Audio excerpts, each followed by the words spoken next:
Welcome to Tales from the Bridge. This is the very first Trivia from the Bridge episode where Ryan McDougall and myself are the trivia masters. The thing is, we've got Seanan McGuire and Cory Doctorow for the first episode here, and they're so much smarter than us. They should have been the trivia masters. Next week, we're doing a tribute to Greg Bear episode, and the week after that, Charlie Jane Anders stops by the bridge to hang out. All right, Seanan and Cory are waiting for us. Let's make our way over to the bridge.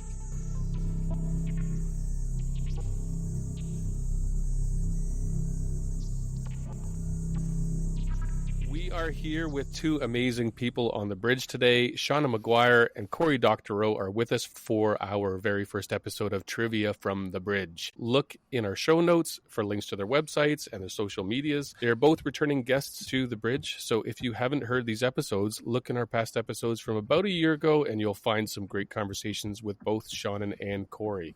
So, Cory, Seanan, welcome back to the bridge. Thank you for having us. Thank you very much. Yeah, this is great. When was the last time you guys saw each other? Has it been a long time, or?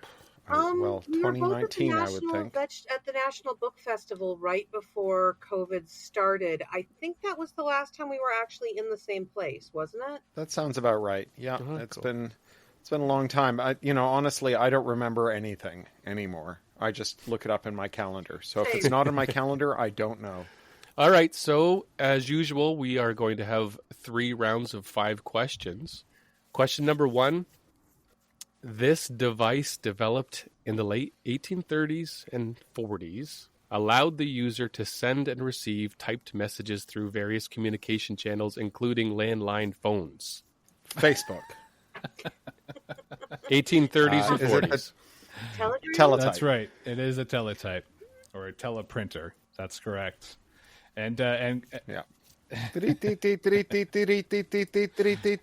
believe that might have been one of the first pieces of network technology that you had an experience with, Cory. Is that right?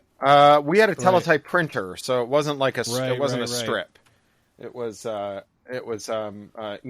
had a friction feed. So my mom would bring home rolls of brown bathroom hand towel from the kindergarten classroom she taught in. And we get 1,000 feet of computing on either side of it, and that was how we computed in the old days of acoustic couplers and 150 baud modems. Oh wow! And that was connected to the landline directly. Is that right? It had an acoustic coupler, so it had like a cradle, and so you dialed with your rotary dial, Western Electric telephone. Bell telephone, which had a standard size, and then you cradled that phone, you rack the phone into the cradle of the acoustic coupler, and the acoustic coupler had like a couple of suction cups, right? Or not suction cups, like rubber gaskets, so that it could create an acoustic seal around the speaker and the microphone of the handset. Efficient. That's right. Yeah. It's an interesting story about retrofitting and standardization, right? Like the fact that you couldn't do that if there were if you tried doing that sort of 10 years later when landlines had a lot of diversity and form factor, there's no way you could rack a Sports Illustrated football phone in one of these things. It's a bit like all the cases for mobile phones where there's 1,000 different cases because every mobile phone is a slightly different shape. That standardization really did make those early network communications possible because you could do a mechanical coupling of the two devices because they all had a standard size. Very cool. Nice. All right, Ryan's keeping a bit of a score here, so sometimes, I think that's worth a point there for Cory, but there's going to be fractions of points. There's going to be, I think we give out 1 million points at some point. Exactly. It's obscure. Exactly. Just like life, the points are meaningless. It's all fine. Yeah, exactly. We'll make it make sense by the end. Indeed. All right. Question 2. In John Wyndham's book, The Chrysalids, who murdered Alan? The Chrysalids, the one I don't know. Yeah, I've read that book 90 times. I don't do character names. All of the space in my head that is supposed to be used up for storing names of characters created by other people is used up storing names of ponies from the 1980s. I can name 1,300 My Little Ponies. I can't tell you who killed Alan. I love that. That's amazing. You know what? Actually, you're getting a point just for that. And it was Axel. It was Uncle Honesty. Axel. Yeah, Uncle Axel. Yeah. Uncle Axel was a dick. Spoilers. That's right. Well, yeah, Uncle I guess we Axel should have was put terrible. we'll have to put a spoiler alert at the beginning of this. If you didn't read it in high school. I'm Yeah. pretty sure at this point John Wyndham is kind of exempt from spoilers. Yeah, I hope so. I don't know. I like to, as someone who doesn't Yeah. mind spoilers at all, I like to announce spoiler alerts for everything, just because I assume that weirdos who care about spoilers have no bounds to their weirdness. I That's fair. fully support that. Spoiler, this is a froggy-myth. Oh my. What's that? I said, spoiler, I'm waving a froggy-myth at y'all. Oh, That's amazing. All right. Question number 3. The first version of a copyright law on record is the British Statute of Anne 17. it's English, not British. Ooh. All right, well that's a point. That's a point. Okay. Yeah, we didn't even get the question yet. That's a point. Perfect. Great. Love it. Yep.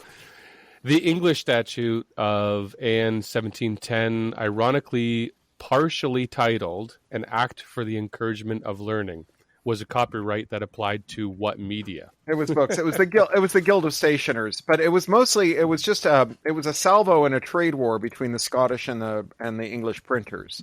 So it was a way of establishing crown control over the exclusive rights claimed by English printers who had formed a cartel. So they would recognize one another's claims to exclusive rights, and the upstart Scots were refusing to honor these claims. And so this was an element of a trade war between the English and the Scots. Well, that makes sense why the word's been changed to British, because the English probably wrote this question and didn't include anything about Scotland in there and just used the word British. Or maybe Sure. the reader of Assholes. the question as well. All right. Question 4. Nice. Question 4. In the 1985 horror classic Fright Night, there is a puppet used in the vampire's fiery death. This was used as a reject from a movie made the year before, a blockbuster movie made the year before. What was that movie?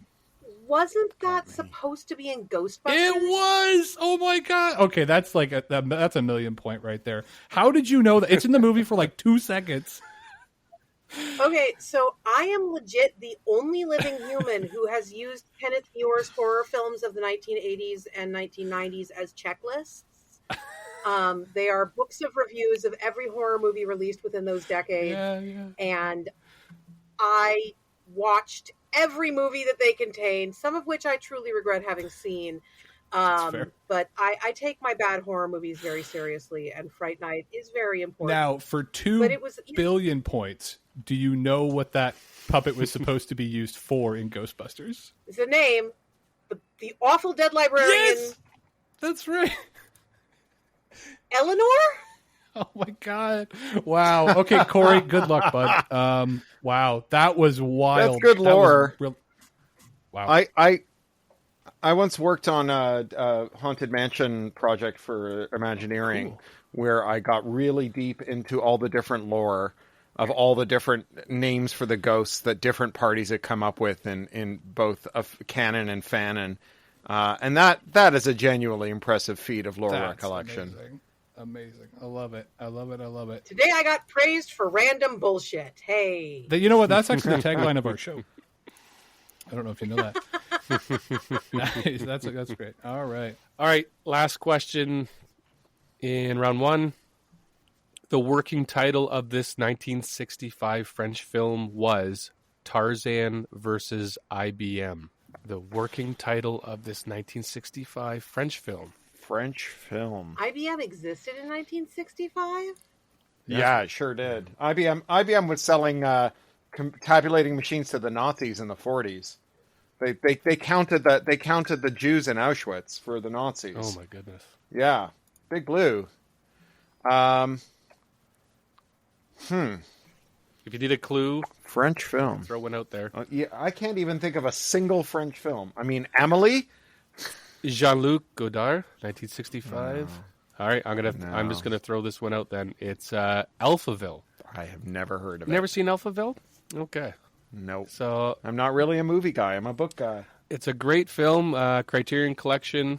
Fella goes to a futuristic city in another planet to do kind of a who done it, but it's a 65 Jean-Luc Godard film, so it's done well. It's a good one. Cool. All right. That's it for round one. Round Well two. played. Well done.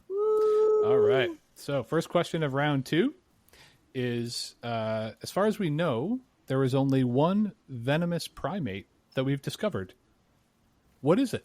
The slow loris. It is the slow loris. It's so cute and poisonous. Very good. Well done. Oh my goodness. It is. I mean, it's actually not poisonous at Right. all. You can eat them all you want. Right. But it is so adorable and venomous. That and the platypus are just like, hey, evolution, guess what? Yeah, because it has to be combined, right? Like something in their saliva and their fur has to come together to make it really deadly. But I loved it, and they're so cute. It was my favorite thing. Because It's like two-part right, epoxy. exactly. Yeah. Yeah, indeed. I really want to pet one, like desperately. They're- I got to hug a platypus. Like, I'm just working my way through the venomous creatures of this world. Platypuses are forever, not just for Christmas. That's an important lesson for That you is kids out there. correct. That's right. Exactly. All right. Question two. Round two. This Russian author crafted the first dystopian genre novel and was cited as inspiration for the works of both Huxley and Orwell. Who's the author? I only know like the Strugatskys and I don't know any Russian SF writers.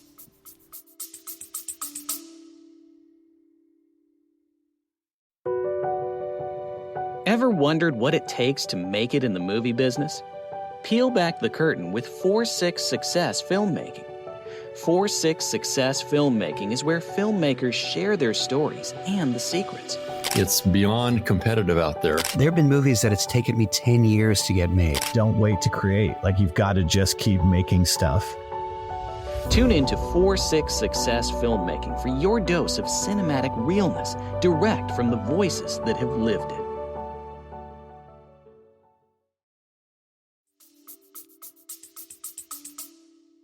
So the book was called We, written in the early 1920s.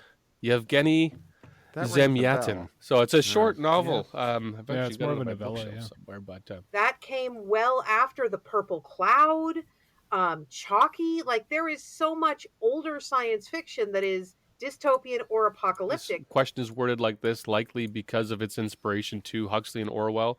A lot of people give, you get, because they have cited that was a big inspiration for them. Obviously, there's And more that's completely before fair. that. So I'm going to edit that to make us sound way better, Sean, and thanks for pointing that out. We Sorry, don't No, we don't do hey, our homework please. here. Question 3 of second round is, this genre of music is often played in a circle and often references Filk. sci-fi. Now, okay. Now that was a Oh, gimme. Filk. That was a gimme. That's fine.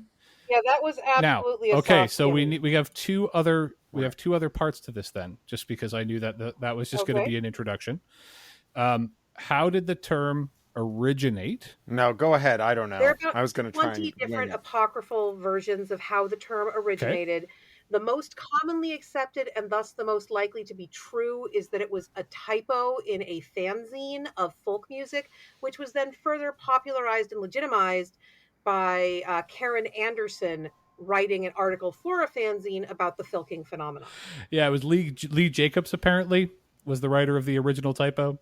And then for even more Uber bonus points at this point is the two, then again, this is just what I was able to find, the two types of filk circles. There are actually 3. There is chaos, where anyone can make any noise that they want at any time.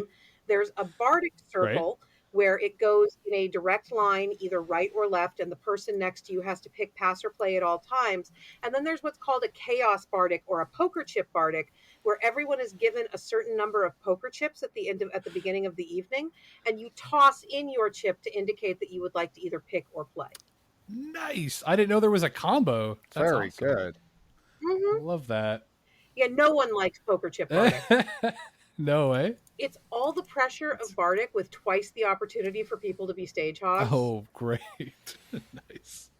No, that was a fascinating rabbit hole. I honestly, I had only ever heard it in passing, and wow, it's It's there's a thing. lot and there. people reinvent it like every 5 years, not realizing it's out there. We had the Wizard Rock phenomenon during Harry Potter.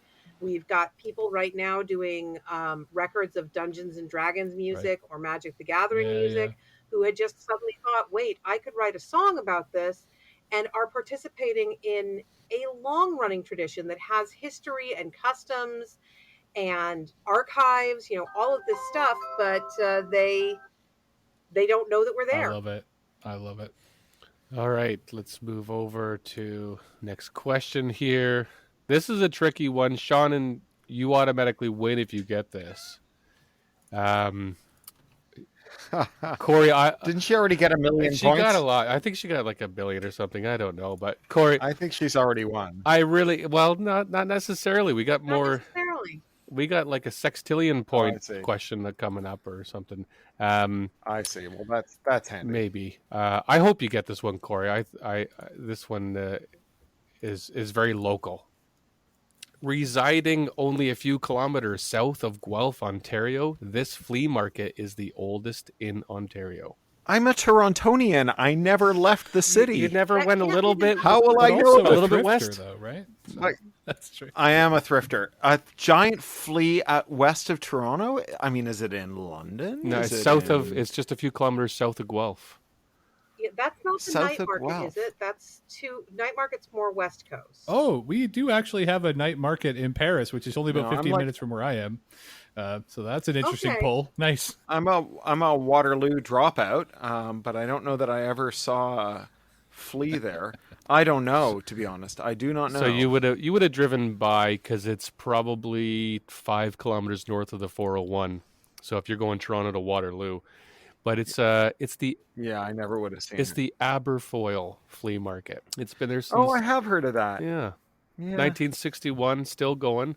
You'll find your interesting thrift finds, and I'm sure you've had some thrills. I go to the Pasadena Rose Bowl flea. I go to the Rose Bowl flea, which is full of great aerospace junk because of JPL. That's a very exciting flea to attend. Oh, wow. Awesome. So what is there something, Cory, that you're always on the lookout for, or that you'd love to find thrifting? Is there something out there? So these days, what I go to fleas for are small metal service pins. So like Kiwanis pins and Masonic pins and like 50 years of employment pins and 10 years on the B'nai B'rith pins and so on. And I have a huge collection of these weird little, they're pot metal, brass, or sometimes, pewter, or stamped metal. They're not enamel pins. They're not like a modern enamel pin. They're really small, and they tend to be stamped out. So they're in a shape. So they'll be in the shape of an airplane, or the shape of a bowling pin, or the shape of a stop sign or something. That's my jam. Is there value in those, in some of them, or is it more just to collect as? No, I just collect them. Nice. Okay. Yeah. No, they're small, and our house is full. So I have a engineer's drafting box with little drawers, and I filled it with weird little tchotchkes. Nice. And just to stick with the thrifting subject, Cory, I don't know if you remember when we spoke last year, I told you about finding that copy of Northern Lights, which had the short story Crap Hound. And that's right. And David Harwell, rest in peace. Right. And I found that collection of short stories, which also has a Carl Schrader. We just spoke to Carl again last week. Carl Schrader's in there, and I found that at a Goodwill here in Guelph. And I believe in that, if I remember correctly, you talk about Goodwill in that short story. So it's a little of a little full circle thing there. Last question of the second round. Now, this one is going to be a little bit of a Price is Right type of a situation. So closest without going over. Okay? That's what we're going for. And what I want to know is, what is the longest tapeworm ever found in the human body? Closest without going over. 22 feet. 3.9 meters. 3.9 meters. And sorry, Cory? And I said 22 feet, which is, call it 7 meters. All right. Well, then Cory is the closest. It is 82 feet. And it was found in a patient in 2018, a man in India who had complained about abdominal pain for several months. So was that a pork tapeworm or was that one of the fish types? I'm not actually sure. I would assume, based on where he was located in the world, it was most likely a fish type. But that was probably Ithrobilius. Okay, well, I thought you might have a little bit of information about this. That explains how it could get so big. The human body never gives them a size limit. Well, apparently it was any of in his tapeworms, you will... in his intestine. So I wonder. I guess the intestine would have been the only limit. Like the length of the intestine would have been the only limiting factor. Right? Well, so if you get a pork or a beef tapeworm, those being the most common, they will stop growing at a certain point because your body just sends them hormonal, "Hey, I can't sustain anymore" signals. If you get a guinea pig tapeworm, we think it'll stop growing at some point, but no one's ever let it get that bad because it will move into your scrotum. That is their preferential nesting place in humans. Coyote tapeworms, we know that they can only get to a certain size because they grow inside your eyeball and eat your retina. Gotcha. So there's a bit of an end game there. Your eye pops, it's pretty much done. Yeah. Amazing. Oh, well, it was, yeah. I mean, I'll be honest, it was an interesting rabbit hole, but I did have to pull up at some point because, oh my goodness, it was just, there's almost too much information about it, if I'm honest. And that brings us to the end of our round 2. Let's just move right into round 3. Final round here, 5 more questions to go. So this one, I don't know if this will go kind of back and forth with you guys because there's going to be a few answers. Question 1, round 3.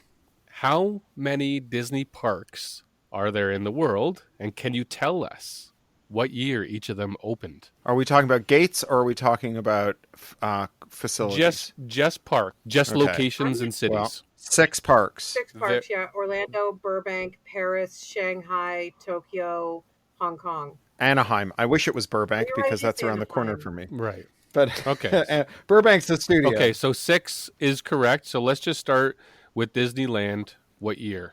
55. Excellent. Walt Disney World. Disney World is 71. Holy shit. Tokyo. Paris. Tokyo was 80 and Paris was 82, I think. Tokyo I have is 83. 83, okay. And then Paris. 84 for Paris, maybe? I don't know. 92. Okay, well then, I'm just going to go to hell after those No, you got ones. a pretty good... I don't know the dates. I'd just be guessing. So, do you want to throw out a guess for Hong Kong? It was opened after I was born, so I'm going to say... It's within the last 15. 20 years. Yeah, 2015. I'm older than that, but 2015. So, for Hong Kong, it was actually 2005, but you're closer for Shanghai at 2016. Okay. Yeah.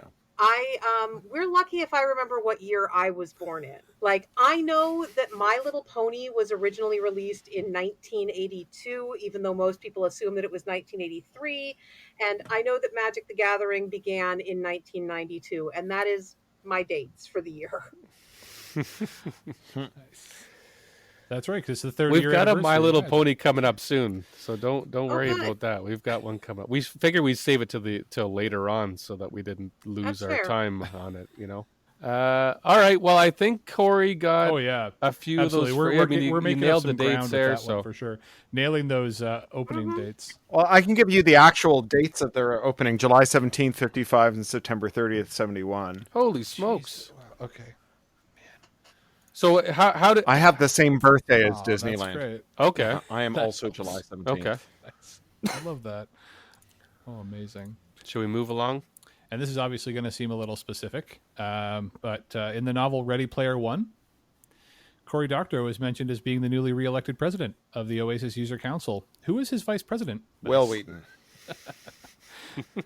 who reads that passage aloud in the Oh, audiobook. that's so That's great. right. He does too. Right. Oh, Yeah, he those read two both of them. geezers one, or Well, no, he did the audio. oh, books nice. themselves. That's great. He reads the audio. Love it. Yeah. Those two geezers had been doing a kick-ass job of protecting user rights for over a decade. That's a quote from the book itself. That's right. Did you read that one, Seanan? Ready I Player did. One?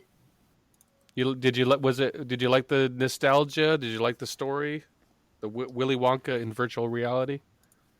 So, there is a tendency among a certain strain of nerd in that general age group, which does include me, to assume that if a property was intended for and or aimed at a female audience, it would not have been able to make any lasting impression on the cultural footprint, and therefore only the male dominant properties would actually survive in a nostalgia drenched wonderland such as the one the book describes. So no, I did not like the book. Well said. Any book that says my childhood didn't count but their childhood counted is basically a shortcut to pissing me off. Okay. Fair. I thought that was well said. I thought the book was okay. it's cool I think if you're Ernie's a I think he's a fun writer. I am very cautious about the idea that our world will be saved by sufficiently eccentric billionaires. I think that is an idea that gets less credible by the moment. I understand the impulse, but you know, and the reading about other people solving ARGs is fun. It doesn't mean I ever want to do it. All right, let's move along here. I'm sorry, Cory. I'm very sorry for this one. Who created My Little Pony, and where did their inspiration derive? Bonnie Zachary. She originally based the concept of the ponies on her childhood love of horses. The expansion into fantasy breeds, which was more motivated by Hasbro executives, came from the success of The Last Unicorn, which had been released approximately 2 years prior to the beginning of the line.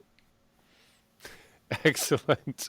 Can you name, I guess she had a favorite Korean pack pony. Can you name the Names. Oh, okay. Bonnie's, I feel like it was Snuzzle, but I'm probably wrong. Apparently it was Knicker. Knicker, okay, cool. Knicker Good was a for her, Korean but pack pony, and Bonnie developed a fondness for her when she was living in Japan. Yep, That's a bit pants. Huh? That's Knicker. That's a bit pants. All right. My Pretty Pony, who Minus was her original My Little Pony kind of predecessor, was very large and was based on that pony visually, and then they shrank them down and made their bodies softer so they'd be easier for kids. There was a different name for them too, wasn't there? My Pretty Pony became My Little Pony. That's right. Right. But there is a chance, though, for Cory to make up some bonus points if he can tell us how many ponies Seanan owns. This is a Price is Right as well. Closest. Okay. Can I just say like N, where N is 2 larger than any sensible number? I'm going to say 287 ponies. How we doing, Seanan? Well, you didn't go over. How we doing? He definitely did not go over. Did he get halfway there? How many ponies have you got? The ponies have their own bedroom. Oh, geez. Yeah, there are a couple. And I have more than one of quite a lot of them. There were, I think, approximately 1,300 ponies released in Generation 1. I have at least 5 of most of them. I'm about 6,000 ponies deep right now. That's delightful. Holy. And the long-term, are you going to be buried under a cairn of them? Is that the plan? So the thing about My Little Pony at this point, if you're talking about Generation 1, is these are, in some cases, almost 40-year-old pieces of plastic. You know, this is no longer a collection, it's a conservation. They have special enclosures, there's glass, there are only certain materials that are allowed to touch them. A couple of the ponies I have, there are 4 left in the world of that pony, and the community knows where every single one of them are. Wow. So no, when I die, there are actually collectors lined up 6 deep to rampage through my house, none of whom will get here before Sari, who has a key and a plan to rent a local U-Haul. That is amazing. I love it. Oh my god, I want to see a heist movie based on that. Actually, now oh no, there's a pony collector who one day is going to have a mysterious death, and everyone's going to say I was at their house when it happened. That's right. Nice. Wow. I'll be honest, I don't think I could have guessed that number. That's delightful. Thank you so much for that. All right. Well, Cory didn't go over. He did not go over. He did not go over. He gets some good points. He did make a pants pun though, so we might have to think about that. But all right, here we go. So this is a question about the Sherman Antitrust Act and what it was made to prevent. Is there a There will question be. beyond that? Okay. Yeah, so Go. the Sherman Antitrust Act was developed to prevent what? Let's start there. It was started in the words of John Sherman to prevent us from being ruled over by autocrats of trade, for just as we would not countenance our lives to be controlled by a king, nor should we is that allow them tattooed to on be your back? controlled by an autocrat of trade. That's so great. Okay, so monopolies amazing. in a simpler form. Yes, and it's a refutation of the Reagan, Mulroney, Thatcher doctrine that says that John Sherman actually didn't care about any of that stuff, and all he cared about was prices going up and not harmful dominance per se, because John Sherman was pretty unequivocal. He stood up on his own two hind legs on the Senate floor and told us exactly what his bill was for. And it wasn't what the neoliberal jurists and economists say that he was interested in. They are weird QAnon-style conspiracists who think that up is down and black is white. Would you happen to know what commodity the first antitrust case was around? It was grain transport on rail. I had it as sugar, and the EC Knight Company, actually. Oh, you might when be they right. bought American Sugar, they had maybe you're 98% right. of the industry in the country. But Okay. yeah, Yeah, you're probably right. Nice. That's Yeah, great. okay. Love it. And then, of course, all the Standard Oil stuff and all that later on. But anyway, yeah.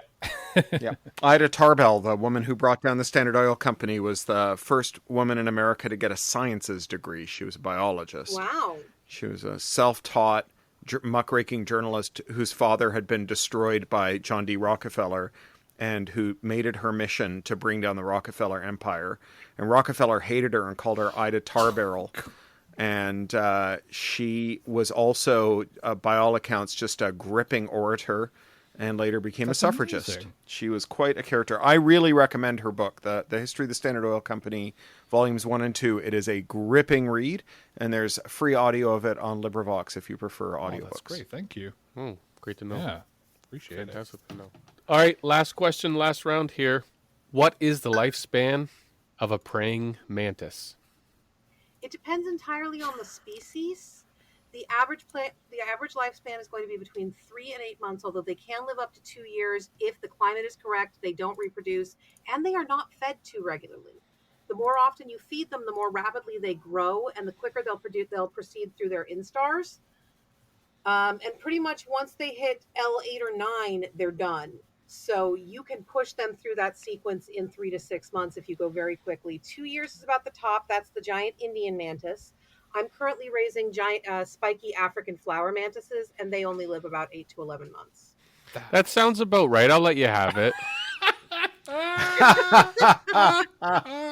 Holy shit, I mean, Seanan. Good So Lord. many different species. That's incredible. Yeah. Yeah. Yeah, but the average is there. You hit that average. Yeah, no, yep. And yeah, you're good there. Any idea what their known top speed is? Again, that's going to depend entirely on the species. And are you talking flying or running? We're talking running. The fastest species is the Chinese green. Those little fuckers can move it up to about 2 miles per hour, which is faster than you want a bug coming at you. I know. We've never measured them doing this for more than 2 feet, but that is unpleasant. And then the slowest is probably either the orchid or the ghost mantis, and they go about 1 meter per hour. Like, Yeah. they don't move quickly at all, but they look like tiny Harryhausen nightmares coming at you, and you don't like it. I sleep in a room with 2 of these things, and I don't like it. I feel like the word eclectic knowledge doesn't quite touch it, but wow. Okay. I mean, you did very much tailor this to the 2 of us. So Yeah, we did. But Yeah, pretty much. Well, bonus question here, which there's no right or wrong answer. I want to know what you guys think on what year, and this is a morbid question. What year are we going to see societal collapse? But I kind of want to hear, when do you think Peter Watt says the society is collapsing? What do you think, Cory? I think Peter Watts thinks that we collapsed like 5 years ago, and it's just all dead cat bounce. Well, 2030 is what he said. Peter's got he's got a very grim outlook. I don't think that societal collapses are things that you recognize in the moment. I think by and large, they're things that you look back on and say, oh, look at that thing, that moment where a lot of stuff seemed to be going wrong. And then something else happened that was radically different. That was a collapse. Mm-hmm. And in the moment, it just feels like, oh, well, this is just, do you remember back in 2016 when we were like, oh my God, could things possibly get any worse? 2016, ho, ho, ho, you know? And I think that, you know, we'll look back on it and we'll go, oh yeah, no, that was the bad decade or the bad half century or the bad age or the lost generation. But in the moment, I don't think you know. So when MIT comes out and says, gives us a year, apparently they have said 2040. I'm not sure exactly what. I mean, so the thing about MIT, about all these great research institutions, is that they have these endowed centers that have got lots of money from rich weirdos who think that like runaway AI is going to destroy us all.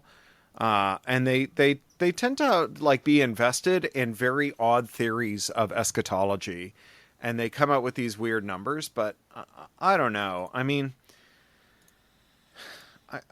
like a lot of these linear projections just assume that we won't change anything as the crisis emerges, right? Like that we'll just sort of dig our own graves, crawl inside, and pull the dirt in on top of us. And you know, I think that there's like when things are manifestly untenable, people not always, but often stop them, right? Like anything that can't go on forever will eventually stop.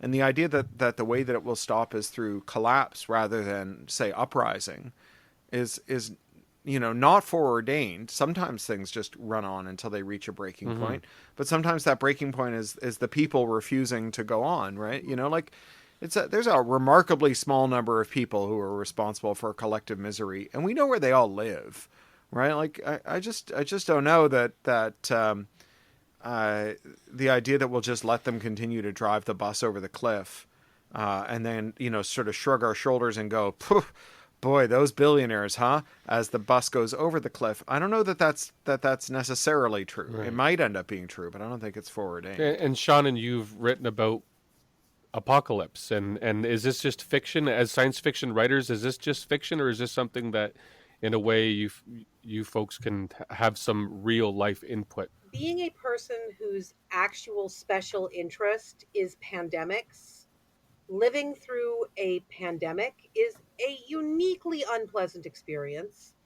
You know, I spend a lot of time not yelling at people that I love and think well of, because they are making choices for themselves that are not advisable choices. You know, this is a trivia show. Can you tell me the symptoms of polio? Doesn't it initially manifest as a fever? It initially manifests as essentially a mild norovirus. You'll have a fever, upset stomach, possible diarrhea. And in 98% of cases, that's all that happens. 2% of people develop the post-polio paralysis that we recognize as polio today. Right. And then an additional 15 to 30% of people will go on to develop post-polio syndrome decades later.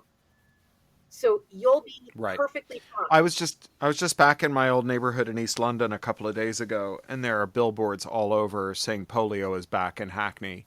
They're really playing the classics there with the old anti-vax. And so, you know, we talk about COVID and we have to get back to normal and all of this, but we legitimately have no cultural experience anymore with a truly airborne novel disease.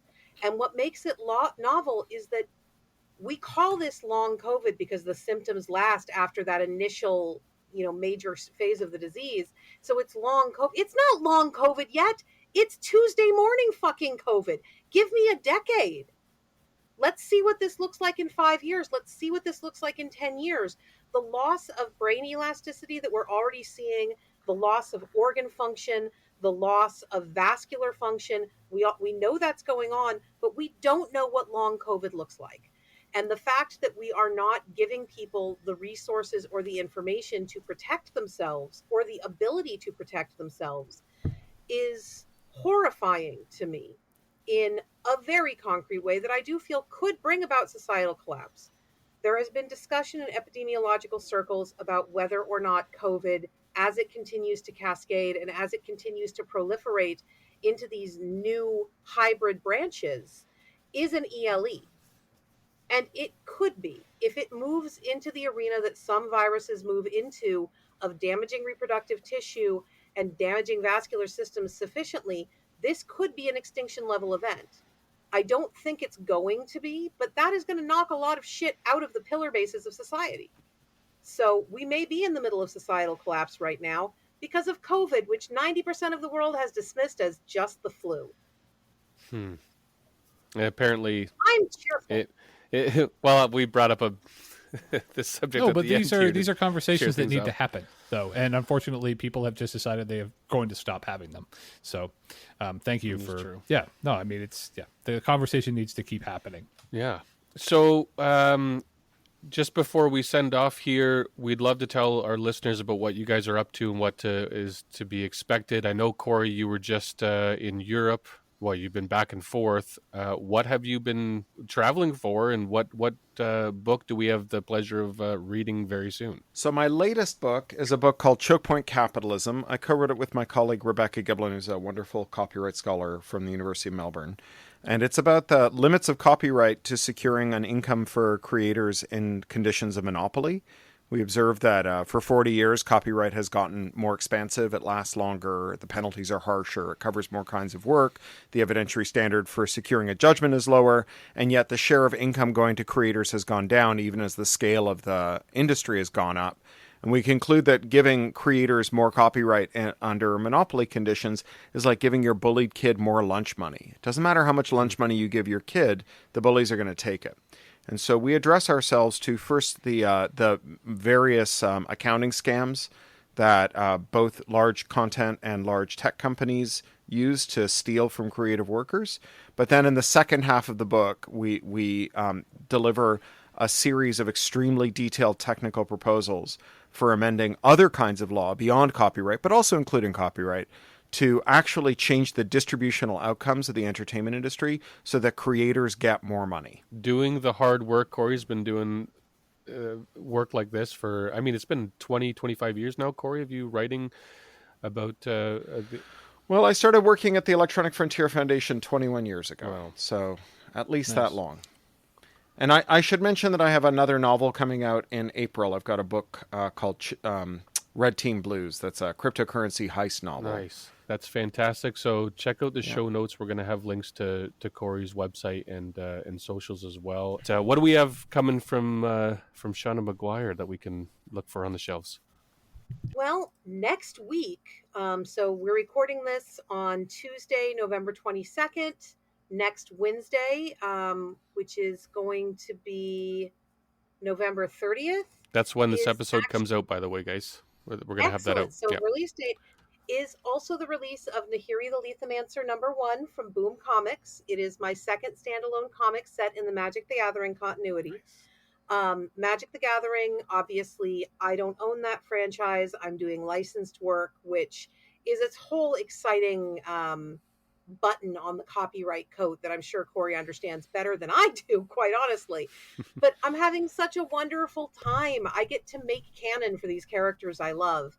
And I'm really, really happy to be doing comics again at all. You know, I haven't done comics in a couple of years, and I'm just having the best time there. And then I get to sleep until January. I don't have another book out until January, which is going to be Lost in the Moment and Found, and that's the next of the Wayward Children books. Oh, that's the last one.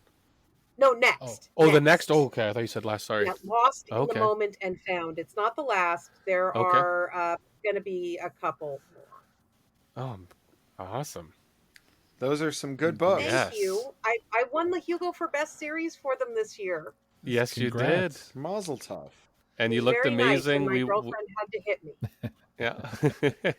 Yeah, we watched that. That was a good ceremony. That was fantastic. Nice. We really enjoyed that. Well, Cory, Seanan, thank you so much. Thank you for having us. Yeah, we really appreciate it. Actually, I wanted to mention, Seanan, I didn't realize, so Tristan told me that we were having you on the show. I was very excited, but I didn't realize that I had actually read you a decade ago and not realized it, because I had read Mere Grant. I'd read Feed, which is one of my, it kind of like kicked off my obsession with, dystopian and zombie. Anyway, the whole thing. And it was just very funny that I was already excited and then realized that I had read you under a different name. It was lovely. Well, and Overclocked actually was one of the very first like short story collections that I ever actually owned. So anyway, this was anyway, good. it was a bit of a nice little treat for myself as well. So thank you so much. Thank you. Have a great afternoon. Take care. All right, sure. Thanks, Cory. Take care, guys. Take care. Bye. We hope you enjoyed that episode. We've got episodes with Dominic Monaghan, Robert Duncan McNeil, and many more coming up on the Trivia from the Bridge episodes, so watch for those. Next week, a tribute to the beloved Greg Bear, and the week after that, Charlie Jane Anders. Join us. Until next time.